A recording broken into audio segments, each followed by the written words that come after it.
Tollywood star hero power star Pawan Kalyan garu రాజకీయాల్లో ఎంత బిజీగా ఉన్నా ఆయన సినిమా టేజర్ ఒకటి విడుదలైన చాలు మళ్ళీ మేనియా మొదలైపోతోంది. ఉస్తాద్ భగత్ సింగ్ టేజర్ రిలీజ్ తర్వాత ఇది జరుగుతోంది.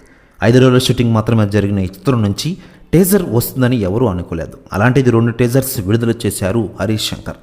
రీసెంట్గా ఉస్తాద్ భగత్ సింగ్ సడన్ సర్ప్రైజ్ ఇచ్చింది. అందివే అంటున్న ఓజీ మేకర్స్ కూడా ఏదో ఒక ఇంట్రెస్టింగ్ గిఫ్ట్ని ప్లాన్ చేయొచ్చుగా అన్నట్టు రిక్వెస్ట్లు పెడుతున్నారు అభిమానులు. ఆల్రెడీ హరీష్ శంకర్ ఇచ్చిన ట్వీట్ని మించేలా ప్లాన్ చేయాల్సిన బాధ్యత ఉన్నట్లు క్రిష్ అండ్ సుజిత్ మీద.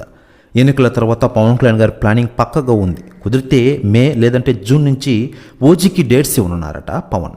మరో 15 రోజులు షూటింగ్ చేస్తే ఈ సినిమా అయిపోతుంది. దాన్ని హాయిగా సెప్టెంబర్ 20న విడుదల చేసుకోవచ్చు. అయితే ఆ తర్వాత హరిహర వీరమల్ లైన్లో ఉంది. దాని తర్వాతే వస్తుంది అనుకున్నారు. కానీ టేజర్ తర్వాత ఈక్వేషన్స్ మారిపోయేలా కనిపిస్తోంది. ఇకపోతే ఈ మూవీ విషయంలో తాజాగా డైరెక్టర్ హరీష్ శంకర్ గారు స్పందించారట. ఆయన మాట్లాడుతూ పవన్ కళ్యాణ్ గారితో ఉస్తాద్ భగత్ సింగ్ మూవీని అత్యంత అద్భుతంగా తెరకెక్కిస్తున్నాం. అభిమానులకి కిక్కు ఎక్కించేలా రెడీ చేస్తున్నాం. ఒక్కో సీన్ చూస్తే థియేటర్లో గోల చేస్తారు. పవన్ కళ్యాణ్ గారి అభిమానులకి ఇది నా పెద్ద గిఫ్ట్ అంటారట డైరెక్టర్ హరీష్ శంకర్ గారు. ప్రెస్ న్యూస్ కూడా తెగ వైరల్ అవుతోంది. కాకపోతే 5 రోజుల్లోనే 15 రోజుల సీన్ షూట్ చేశారు హరీష్ శంకర్. ఇదే ఊపులో పవన్ మరో 30 రోజులు కాల్ షీట్లు ఇస్తే సినిమా పూర్తి చేస్తారు ఈ దర్శకుడు. ఇదే జరిగితే సంక్రాంతికి ఉస్తాద్ విడుదల ఊహించవచ్చు.